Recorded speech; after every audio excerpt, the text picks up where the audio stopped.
ओम सजात्म स्वरूप परम गुरु शुद्ध चैतन्य स्वामी ने नमः। स्यदवाद नय षट द्रव्य गुण पर्याय और प्रमाण का जड़ कर्म चेतन बंध का अरु कर्म के अवसान का कह कर स्वरूप यथार्थ जग का जो किया उपकार है। इसके लिए जिन वाणी माँ को वंदना शतवारे है, वंदना शतवारे है। श्री नियम सार जी के शुद्ध निश्चय प्रायश्चित अधिकार को देख रहे हैं। गाथा 114 में बता रहे हैं, क्रोध आदि स्वकीय भावों के, अपने विभाव भावों के, क्षय आदि की भावना में रहना और निज गुणों का चिंतन करना, वह निश्चय से प्रायश्चित कहा है। टीका में कह रहे हैं कि सकल कर्मों को मूल से उखाड़ देने में समर्थ ऐसा निश्चय प्रायश्चित कहा गया है। क्रोधाधिक यानी जो 16 प्रकार के कषाय, ऐसे समस्त मोह राग द्वेष रूप विभाव स्वभावों के क्षय के कारणभूत, यानी कर्मों के क्षय के तो कारणभूत कौन निमित्त है? कषाय। और कषाय के क्षय के कारणभूत निज कारण परमात्मा के स्वभाव की भावना होने पर निसर्ग वृत्ति के कारण अर्थात स्वाभाविक सहज परिणति होने के कारण ऐसे जीव को निश्चय प्रायश्चित कहा गया है। अथवा परमात्मा के गुणात्मक ऐसे जो शुद्ध अंत तत्वरूप निज स्वरूप के सहज ज्ञानादिक सहज गुण, उनका चिंतन करना यानी अपने स्वरूप और स्वभाव पे दृष्टि करना, स्वयं के गुणगान करते हुए स्वयं में लीन होना, वह वास्तविक प्रायश्चित है। मुनियों को काम क्रोधादि अन्य भाव के क्षय की जो संभावना अथवा तो अपने ज्ञान की जो संभावना अर्थात सम्यक भावना, वह उग्र प्रायश्चित कहा है। संतों ने आत्म प्रवाद में ऐसा जानकर कहा है। अब गाथा 115 में कहते हैं, क्रोध को क्षमा से, मान को निज मार्दव से, माया को आर्जव से तथा लोभ को संतोष से, इस प्रकार चतुर्विध कषायों को योगी वास्तव में जीतते हैं। यह 4 कषायों पर विजय प्राप्त करने के उपाय के स्वरूप के कथन को टीका में कहते हैं, जगन्य, मध्यम और उत्तम, ऐसे 3 भेदों के कारण क्षमा 3 प्रकार की कही गई है। बिना कारण अप्रिय बोलने वाले मिथ्या दृष्टि को बिना कारण मुझे त्रास देने का उद्योग वर्तता है, वह मेरे पुण्य से दूर हुआ, ऐसा विचार कर क्षमा करना, वह प्रथम क्षमा है। बिना कारण अपने साथ कोई अप्रिय बोलने वाला मिथ्या दृष्टि, बिना कारण मुझे किसी भी प्रकार का त्रास भी करता है, मुझे कष्ट पहुंचाता है, तो वह मेरे पुण्य से दूर हुआ। लोग उसे पाप का उदय कहते हैं, ज्ञानी पुरुष उसे पुण्य का उदय कहते हैं। कि प्रतिकूलता आई, कर्म के उदय आए और गए, यानी ऐसा विचार करना, वह प्रथम क्षमा है।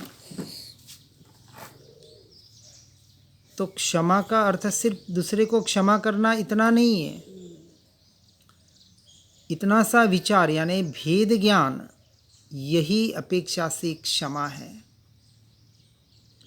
फिर दूसरी बात बताई, बिना कारण त्रास देने वाले को ताड़न का और वध का परिणाम वर्तता है। जो बिना कारण मुझे त्रास दे रहा है, मुझे पीड़ा पहुंचा रहा है, मारना या मैंने एक तो बाहर का मारना और एक वध रूप मृत्यु आ जावे ऐसे मारना, वह मेरे सुकृत से दूर हुआ ऐसा विचार कर क्षमा करना, वह द्वितीय क्षमा है। लोग कहते सुकृत की अनुमोदना और दुष्कृत की निंदा कर रहा, यहाँ तो अलग तरह से बताया जा रहा है कि ऐसे किसी के परिणाम वर्तते हो तो वह मेरे सुकृत से दूर हुआ ऐसे विचार करना, यह क्षमा है। और तीसरी बात बताते, वध होने से अमूर्त परम ब्रह्मरूप ऐसे मुझे हानि नहीं होती, ऐसा समझकर परम समरसी भाव में स्थित रहना। कोई अपना वध भी करने आ जाए, और ये भावलिंगी मुनियों की अवस्था होती है कि जब दीक्षा लेते हैं और वन जंगल में जाते हैं तो वहाँ भाव क्या होता है कि अभी जंगल में जाते ही कोई शेर आ जाए और इस शरीर को, देह के परमाणुओं को खा भी जाए, तो भी कुछ फिर भी मुझे अमूर्त परम ब्रह्मरूप ऐसे मुझे हानि नहीं होती है, क्योंकि मैं अजन्मा हूँ, मेरा जन्म नहीं तो मरण कहाँ, कोई मुझे खा ही नहीं सकता। ऐसी समझ, ऐसे परम समरसी भाव में स्थित रहना, वह उत्तम क्षमा है। यहाँ बाहर के किसी क्षमा का लेना देना नहीं है। इन तीन क्षमाओं द्वारा क्रोध कषाय को जीतकर,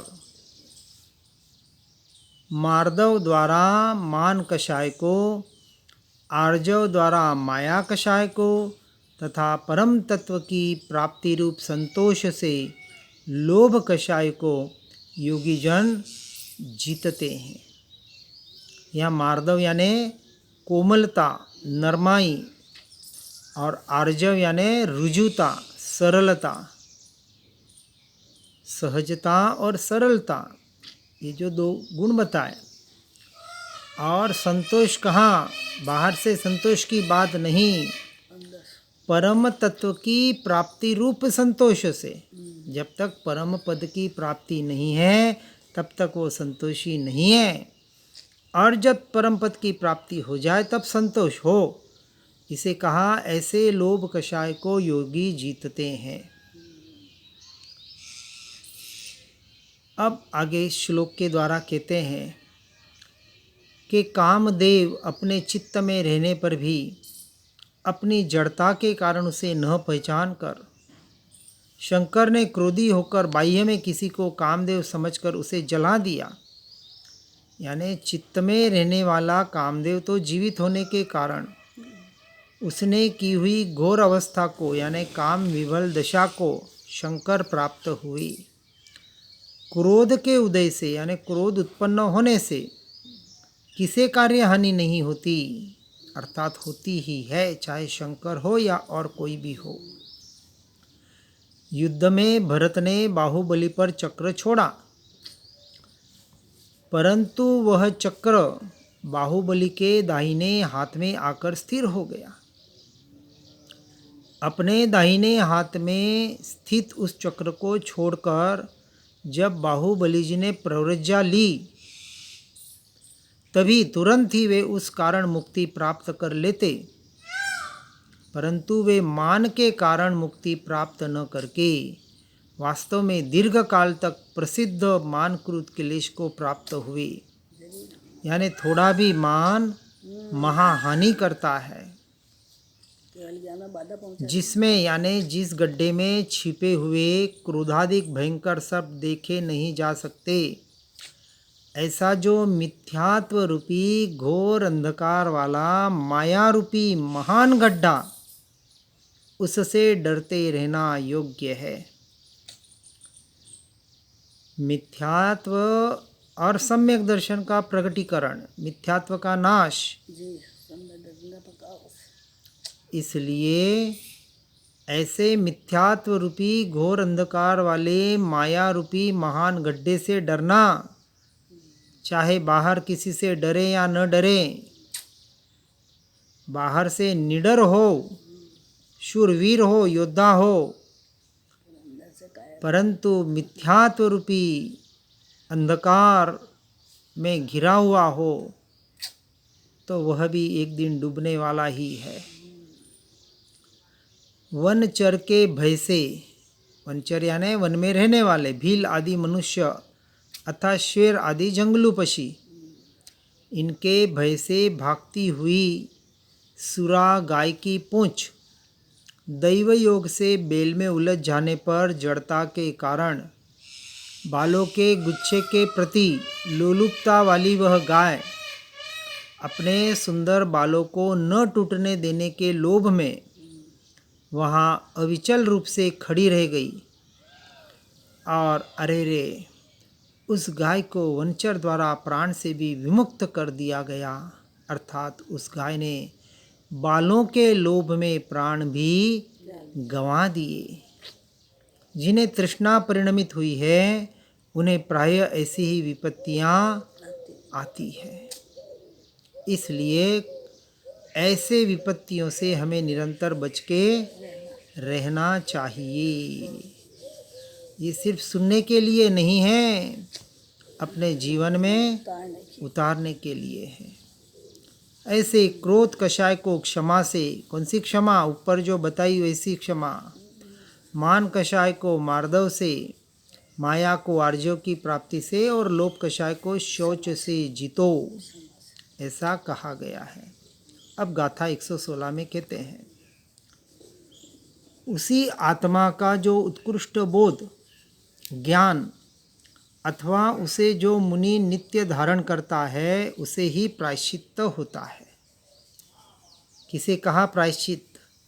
समझ रहे ना? अब टीका में कहते हैं, यहाँ शुद्ध ज्ञान के स्वीकार वाले को प्रायश्चित्त है, ऐसा कहा है। बाहर से कितना भी पश्चाताप कर ले, प्रतिक्रमण कर ले, प्रायश्चित कर ले, कुछ भी कर ले, लेकिन अपने शुद्ध ज्ञान का स्वीकार जिसे नहीं है, स्वरूप का, स्वभाव का, उसे निश्चय प्रायश्चित है ही नहीं। उत्कृष्ट ऐसा जो विशिष्ट धर्म, वह वास्तव में परम बोध है, बोधि दुर्लभ भावना, और ऐसा परम बोध अत्यंत दुर्लभ है, ऐसा अर्थ है। बोध, ज्ञान और चित्त भिन्न पदार्थ नहीं है। बोध कहे, ज्ञान कहे, चित्त कहे, प्राय सचित्त, चित्त में रहना यानी बोध में रहना यानी ज्ञान स्वभाव में रहना। ऐसा होने से ही उसे परम धर्मी जीव को प्राय चित्त है। अंतर चित्त की बात हो रही है, बाहर के चित्त की नहीं। अर्थात प्रकृष्ट रूप से चित्त वही ज्ञान है, वही हमारा स्वभाव है, स्वरूप है। और जो परम संयमी ऐसे चित्त को नित्य धारण करता है उसे वास्तव में निश्चय प्रायश्चित्त है। उसके पहले निश्चय प्रायश्चित्त नहीं है। इसलिए उसे समझने का हमें प्रयास करना है। जीव धर्मी है और ज्ञानादिक उसके धर्म है। परम चित्त अथवा परम ज्ञान स्वभाव जीव का उत्कृष्ट विशेष धर्म है। इसलिए स्वभाव अपेक्षा से जीव द्रव्य को प्राय चित्त है, अर्थात प्रकृष्ट रूप से ज्ञान है, और जो ज्ञान स्वभाव में स्थिर है उसे ही सच्चा प्रायश्चित्त है। जो परम संयमी ऐसे चित्त की यानी परम ज्ञान स्वभाव की श्रद्धा करता है तथा उसमें लीन रहता है, उसे ही निश्चय प्रायश्चित्त है। इसलिए इस लोक में जो मुनिंद्र शुद्धात्म ज्ञान की सम्यक भावनावंत है उसे ही प्रायश्चित है। जिसने पाप समूह को झाड़ दिया है, ऐसे उस मुनिंद्र को मैं उसके गुणों की प्राप्ति हेतु नित्य वंदन करता हूँ। तो ऐसे निश्चय प्रायश्चित की ओर हमें भी बढ़ना है, परंतु मात्र निश्चय में अटकना भी नहीं है साथ में, क्योंकि ये मुनिराजों के लिए बताया।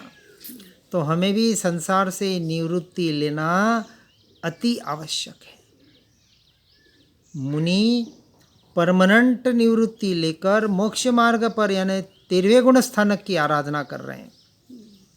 तो हमें कम से कम 6 महीने के लिए सर्वसंग परित्याग करके संपूर्ण निवृत्ति लेकर अपनी आत्मा की आराधना करनी।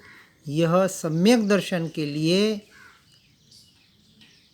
पाने के लिए एक बार तो ऐसा करना ही पड़ेगा, उसके बगैर दूसरा कोई मार्ग नहीं है। आगे गाथा 117 में कह रहे हैं, बहुत कहने से क्या, अनेक कर्मों के क्षय का हेतु ऐसा जो महर्षियों का उत्तम तपश्चरण, वह सब प्रायश्चित जान।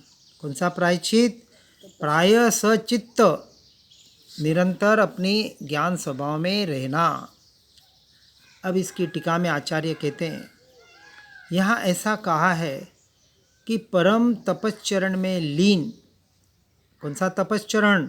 अपने स्वरूप और स्वभाव में लीन, शुद्धोपयोग में लीन, वही तपस्या है। परम जिन योगीश्वरों को निश्चय प्रायश्चित है, और इस प्रकार निश्चय प्रायश्चित समस्त आचरणों में परम आचरण है, ऐसा कहा गया है। देखिए, अभ्यंतर तप का पहला तप प्रायश्चित, ये दशा यहाँ मुनिराजों की होती है। इसलिए इन 12 तप को इतनी सहजता से मत लेना। खाली ऊपर ऊपर के तप कर लिए, कुछ त्याग कर लिए, मनोचन काया से कुछ परिणाम कर लिए। जो तप निर्जरा के कारण बनते हैं, संवर के नहीं, किसके? निर्जरा के। उनसे बाहर के इन तपों से, बाहर के परिणामों से, बाहर की क्रिया से क्या लेना देना। इसलिए बाह्य क्रियाएं, बाह्य जो भी परिणाम, वो जब तक आंतरिक तत्व की ओर न ले जाए, तब तक सब मोक्ष की अपेक्षा से व्यर्थ है। बहुत असत प्रलापों से बस हो। निश्चय व्यवहार स्वरूप परम तपश्चरणात्मक ऐसा जो परम जिन योगियों को अनादि संसार से बंधे हुए द्रव्य भाव कर्मों के निरवशेष विनाश का कारण, वह सब यह शुद्ध निश्चय प्रायश्चित है, ऐसा हे शिष्य तू जान। इसलिए अनशन आदि तपश्चरणात्मक अर्थात स्वरूप प्रतपन रूप से परिणमित, प्रतापवंत अर्थात उग्र स्वरूप परिणति से परिणमित, इसे तपश्चरण कहा। ऐसा यह सहज शुद्ध चैतन्य स्वरूप को जानने वालों का सहज ज्ञान कला परिगोचर, यानी सहज ज्ञान की कला द्वारा, ज्ञान स्वभाव के रमणता के कला द्वारा, ये जो भेद ज्ञान भेद विज्ञान की कला, और उसके द्वारा जो अपने ज्ञान स्वभाव में लीन होने की कला, ऐसे सर्व प्रकार से ज्ञात होने योग्य और सहज तत्व अघक्षय का कारण है। वह तत्व भीतर में लीन होने का जो कला, वह संपूर्ण अशुद्धि को, दोषों को, पाप को, पाप यानी पाप तथा पुण्य दोनों को, यहाँ शुद्ध की अपेक्षा से पुण्य को भी पाप समझना। इसलिए उन सब को, इन सब का नाश करने वाला है ऐसा तपश्चरण। कैसा? जो सहज शुद्ध चैतन्य स्वरूप को जानने वाला और उसमें लीन होने वाला तपस्वी। उसके पहले कोई तपस्वी नहीं है। तपस्वी की जय जयकार करते हैं ना, ऐसे तपस्वी कहाँ मिले तो हमें बता देना, हम जरूर उनकी जय जयकार करेंगे, बिल्कुल करेंगे, करने योग्य है, बाहर के नहीं।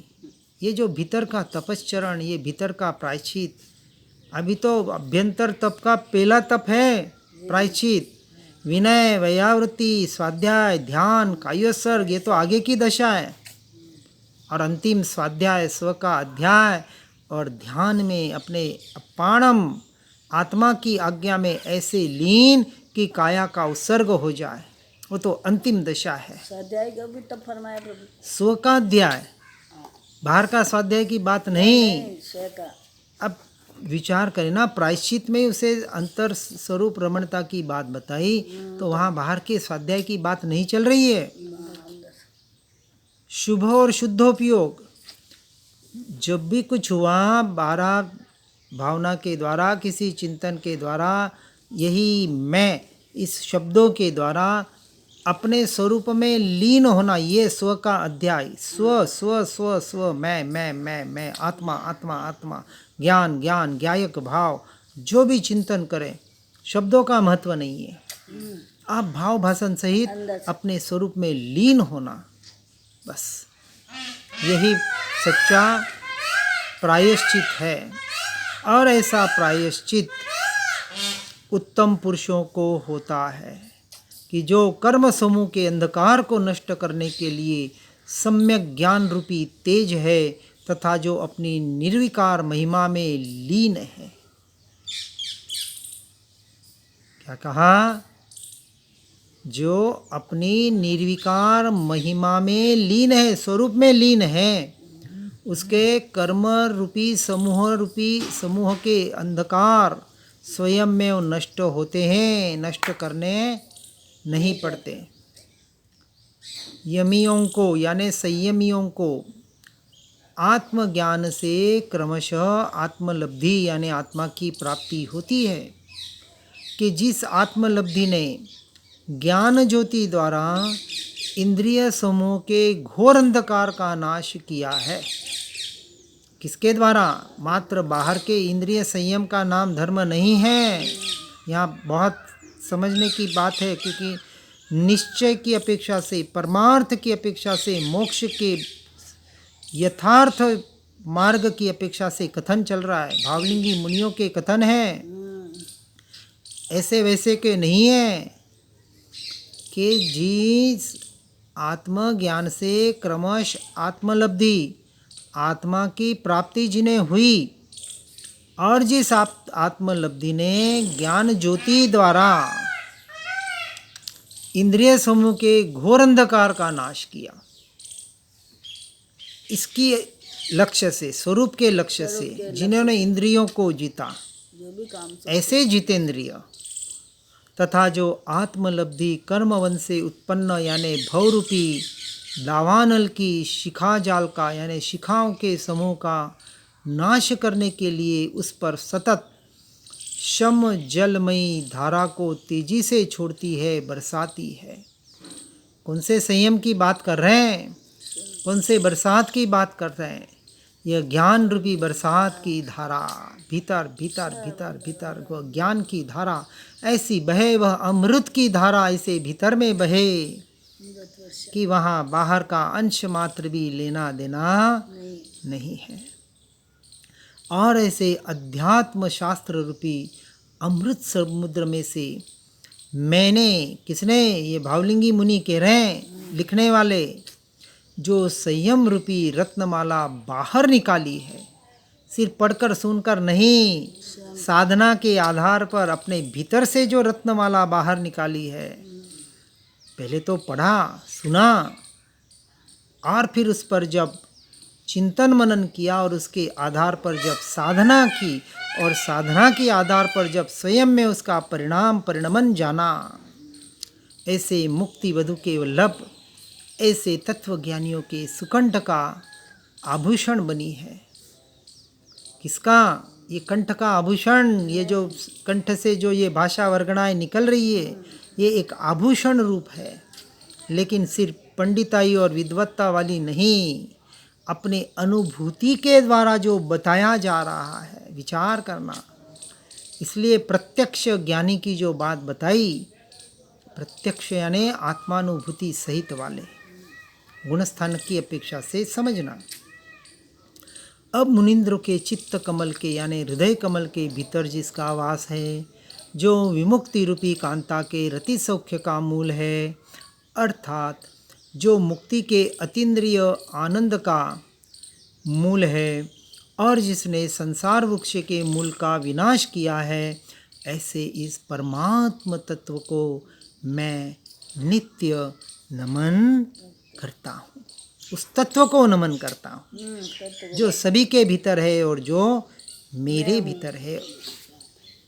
अब गाथा 118 में कहते हैं, अनंतानंत भवों द्वारा उपार्जित शुभाशुभ कर्म राशि तपच्चरण से नष्ट होती है, इसलिए तप भी प्रायश्चित्त है।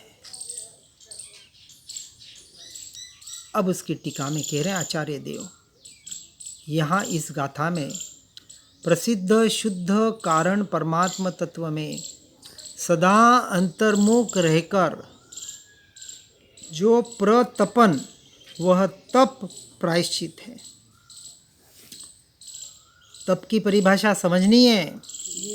ये सातवां तप, अभ्यंतर में पहला तप, प्रसिद्ध शुद्ध कारण परमात्म तत्व में अर्थात सदा अंतर्मुख रहकर जो प्रतपन, यहाँ शरीर को नहीं तपा रहे हैं, साथ में शरीर तो तपता ही है, उसकी ना नहीं है, परंतु मात्र शरीर को तपाने का नाम तप नहीं है। अर्थात शुद्धत्म स्वरूप में लीन रहकर प्रतपना, प्रतापवंत वर्तना सो तप है और वह तप प्रायश्चित है, ऐसा कहा है। अनादि संसार से ही उपार्जित द्रव्य भावात्मक शुभ और अशुभ कर्मों का समूह, किसका?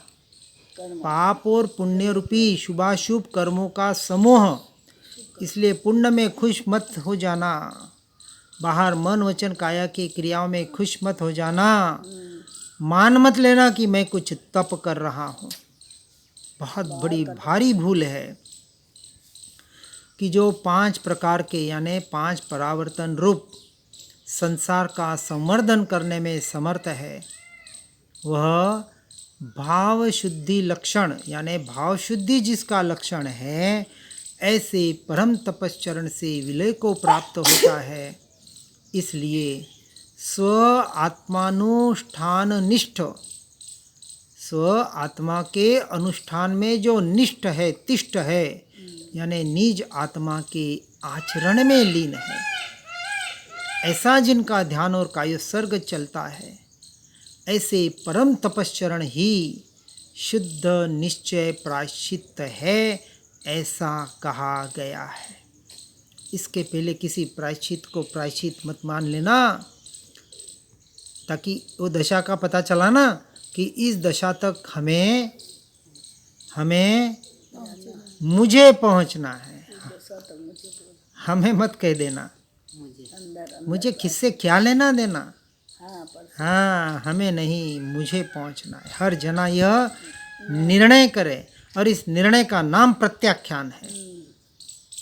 कौन सा पचकान लिया कि मुझे अब अनंत काल के लिए अपने निज स्वरूप में लीन होना है, इसका मैं प्रत्याख्यान करता हूँ। एक एक बात इतनी गहरी है। जो तप अनादि संसार से समृद्ध हुई कर्मों की महाअटवी को जला देने के लिए अग्नि की ज्वाला के समूह समान है, शम सुखमय है और मोक्ष लक्ष्मी के लिए भेंट है, उस चिदानंद रूपी अमृत से भरे हुए तप को संत कर्म क्षय करने वाला प्रायश्चित कहते हैं, परंतु अन्य किसी कार्य को नहीं। अब सभी क्रियाओं से, कार्यों से हटकर क्या करना? एकमात्र स्वरूप रमणता का प्रयास करो, ज्ञान स्वभाव में लीन होने का पुरुषार्थ करो। सबका सार तो एक ही है। अब गाथा 119 में बता रहे हैं, आत्मस्वरूप जिसका आलम्बन है, ऐसे भाव से जीव सर्व भावों का परिहार कर सकता है। सभी भावों से, यानी अशुभ, शुभ और शुद्ध। पहले अशुभ से तो छूटा, फिर शुभ से भी छूटा, फिर शुद्ध भावों से भी छूटकर एकमात्र आत्मस्वरूप का आलंबन जिसने लिया है, जिसे अपेक्षा से ज्ञायक भाव कहा शब्द है, लेकिन वहाँ कोई भाव आलम्बन नहीं है। मुझ आत्मा में भावों का, संपूर्ण भावों का अभाव है। भाव इसलिए आत्म जागृति की एक पद में आता है नित्य क्रम में, करी अभाव भव भाव सब, सहज भाव निज पाए। बाहर के भाव का अभाव करे। सारे भावों का, बाहर के भीतर के जो भी भाव है, सारे अभों का, मुझ में तो भावों का अभाव है। ऐसी मान्यता से, भावों से भी छूटकर जो सिर्फ अपने स्वरूप में स्थिर होता है, लीन होता है, उसे ध्यान कहा गया है। वो ध्यान की अवस्था ऐसे सर्व भावों का परिहार कर सकता है। इसलिए ध्यान वही सर्वस्व तप है, वही सबसे बड़ा प्रायश्चित है। अब उसकी टीका में, निज आत्मा जिसका आश्रय है, ऐसा निश्चय धर्म ध्यान ही जो शुक्ल ध्यान का कारण बनता है, सर्व भावों का अभाव करने में समर्थ है, ऐसा कहा है। अब कहते हैं, समस्त परद्रव्यों के परित्याग रूप लक्षण से लक्षित अखंड नित्य निरावरण सहज परम पारिणामिक भाव की भावना से पंचम भाव औदैहिक, औपशयिक, क्षायिक तथा क्षैप्शमिक, इन चार भावांतरों का परिहार करने में, परिहार करना यानी यहाँ चार भावों के परिहार में क्षायिक भाव रूप शुद्ध पर्याय का भी परिहार यानी त्याग करना कहा है। क्षायिक भाव करना चाहिए कि नहीं चाहिए? नहीं चाहिए।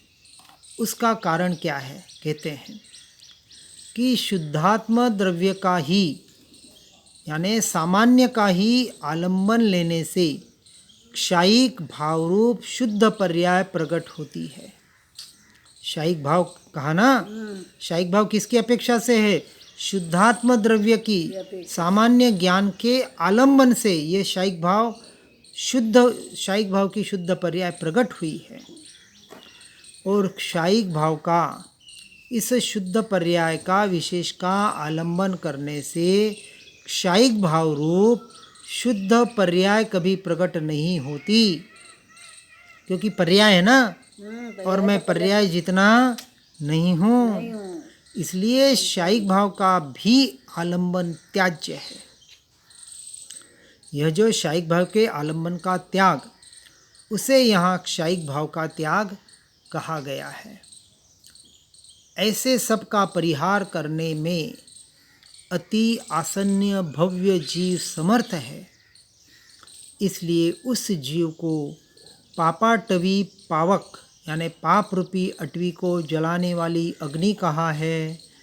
ऐसा होने से, अब सुनो बराबर, ऊपर एक एक बात बताई भीतर की, ये किसकी अवस्था है? भावलिंगी मुनि की अवस्था है। और ऐसी अवस्था जिसे नहीं है उसे मुनि मत मान लेना, ये कहा जा रहा है। क्यों समझ रहे इन अवस्था को? क्यों समझ रहे हम इस निश्चय नहीं को? हमें पहुंचना है। किसे? मुझे पहुंचना है। और ऐसा होने से 5 महाव्रत, 5 समिति, 3 गुप्ती, प्रत्याख्यान, प्रायश्चित, आलोचना, सब कुछ जो बाहर से बताया जा रहा है और जिसको हमने इन सभी को ऊपर निश्चय की अपेक्षा से सुना, पढ़ा, और ऐसा होने से सब कुछ ध्यान ही है। जो अपने स्वरूप में स्वभाव में लीन हो रहा है, ध्याता ध्यान और ध्येय की जहाँ एक रूपता हो रही है, जो अपने ध्यान में सदा लीन है और जिसका कायोत्सर्ग है, विचार करे आ हा वो मुनि दशा, अद्भुत मुनि दशा कैसी होगी। ऐसे भावलिंगी संत वन विहारी जो अंतर्मुहूर्त सिर्फ और सिर्फ शुद्धोपयोग में लीन हो रहे हैं, अब उनके शुद्धोपयोग में लीनता में 5 महाव्रत, समिति, गुप्ती, प्रत्याख्यान, प्रायश्चित, आलोक चुना सब आ गया। सब आ जाता। वहाँ व्यवहार पर अंश मात्र भी उपयोग नहीं है। नहीं है कि मेरा प्रतिक्रमण छूट जाएगा, मेरी ओचरी छूट जाएगी, मेरा आहार छूट जाएगा, ये छूट जाएगा, वो छूट जाएगा, ये करना वो अंदर में करना। इतना रस आ गया तो बाहर का तो सभी छूट गया। अब वो भीतर का रस इतना इतना मजबूत प्रकट हो गया। कि बाहर जाना हुए वहाँ पाप का उदय माने। कौन? ये आहार विहार निहार की क्रिया को पाप का उदय माने मानते हैं। कि वहाँ से भी कब छूटूं। ऐसे भी बन गए। ये अशरीरी होने का मार्ग है भैया, ऐसा वैसा नहीं है कि कुछ बाहर से तप कर लिए, 6 महीने के उपवास कर लिए और फिर 6 महीने बाद देखो तो होटल में हाजिर। हाँ, सब उल्टे कर ले, सब उल्टा सुल्टा काम चल रहा है। कुछ नहीं छूटता है बाहर से तो वो के वही। वो राग द्वेष कितने छूटे, संसार के मोह माया जाल से कितने निकले। संसार की मोह माया में वैसे ही पड़े और तपस्वियों की जय जयकार हो रही है। वाह रे वाह, वाह रे वाह। कुछ समय के लिए हो जाती है, थोड़ी देर के लिए, कुछ तो वही पापी है। क्यों ठग रहे हैं संसार को और क्यों ठग रहे हैं खुद को? विचार करें ऐसे भावलिंगी मुनि संतों की वाणी। इसलिए सुनना लोग पसंद नहीं करते। अहंकार को बहुत बड़ी ठेस पहुंचती है, बहुत बड़ी ठेस पहुंचती है। उसमें ऐसा और खास करके वस्त्रधारियों को, जिन्होंने अंबर धारण कर लिया, वो दिगंबर हो, श्वेतांबर हो और कौन सा भी अंबर हो, हमें नहीं पता। अर्थात परम पारिणामिक भाव की भावना रूप जो ध्यान, वही महाव्रत, प्रायश्चित आदि सब कुछ है, उसमें सब कुछ आ गया। ताव कायम ठाणेणम मणेणम झाणेणम अपाणम वो सिरामी। मन वचन काया को बहुत सारा। वहाँ कायोत्सर्ग में लोगस और नौकार का ध्यान नहीं है। अपाणम आत्मा की आज्ञा में कितने देर के लिए? सदा काल के लिए प्रभु, सदा काल कि 4 लोगस पूरा होता है तब तक के लिए, 1 नौकार पूरा होता है तब तक के लिए, कि 28 शाश्वत तक के लिए, अरे अनंत काल के लिए। अब मैं अपनी आत्मा में लीन हो रहा हूँ, अपने स्वरूप और स्वभाव में लीन हो रहा हूँ। और होते हैं, फिर भले बाहर आ जाए, प्रभु करते करते सब हो जाता। फिर भले बाहर आ जाए, हाँ, परंतु धारणा तो वही करते वही हैं। रहती है कि ये मेरा स्वरूप नहीं है। इसलिए जिसने नित्य ज्योति द्वारा तिमिर पुंज का नाश किया है, जो आदि अंत रहित है, जो परम कला सहित है तथा जो आनंद मूर्ति है, ऐसे एक शुद्ध आत्मा को जीव शुद्ध आत्मा में अविचल मन वाला होकर निरंतर ध्याता है, सो यह आचार राशि जीव शीघ्र जीवन मुक्त होता है। ऐसे तीव्र भाव से, ऐसे आचरण से, ऐसे चारित्र रूपी पुंज से, ऐसे चारित्र रूपी समूह से। कौन सा चारित्र? आत्मरमणता रूपी चारित्र, बाहर का नहीं। और बाहर का वहाँ नियम से होता है, नहीं होता ऐसी भी बात नहीं है। पहले होता है, फिर अंदर की प्रकृति का रस। पहले अंदर का होता है, फिर बाहर का आता है। चौथे में अंदर का होता है स्वरूपाचरण चारित्र, जी। फिर 5वें से लेके 12वें तक संयमाचरण चारित्र। पहले स्वरूप आचरण रूप पक्का निर्णय, यही मैं, ये चारित्र का निर्णय हुआ और एक समय के लिए वो लीन हुआ। और फिर वो चारित्र की अवस्था यानी शुद्धोपयोग में लीनता की अवस्था बढ़ी, वो गुणस्थानक बढ़ा। ये सब एकांत में ही होगा प्रभु। हाँ, एकांत नहीं है। नहीं, सब एकांत में रहकर ही होगा। हाँ, अपेक्षा से। चौथा, पांचवा, छठे संपूर्णतः सर्वसंग परित्याग तो छठे गुण स्थानक में है। पांचवा हाँ, गुण बस स्थानक, प्रैक्टिस तो हो जाती है ना पांचवा चौथे के गुण बाद। स्थानक वहां से छूटने के लिए है। जी। तो जितना जितना पांचवें गुण स्थानक में 11 प्रतिमा क्यों बताई? 9वें और 10वें में संपूर्ण छूटता है, 11वें में जो शुल्लक एल्लक की जो अवस्था, जो मुनि होने के पहले की और संसार से संपूर्ण छूटने की अवस्था, जी। तो उस अवस्था का भी अभ्यास करता है पहले हाँ, वो, तो इसीलिए तो कहने और लगे तुरंत हो जाए तो तुरंत तुरंत वन जंगल वन विहारी हो जाता है। आज वाली दीक्षा नहीं। इसलिए इस तरह से व्यवहार निश्चय को यथार्थ रूप से समझने की बहुत ज़रूरत है।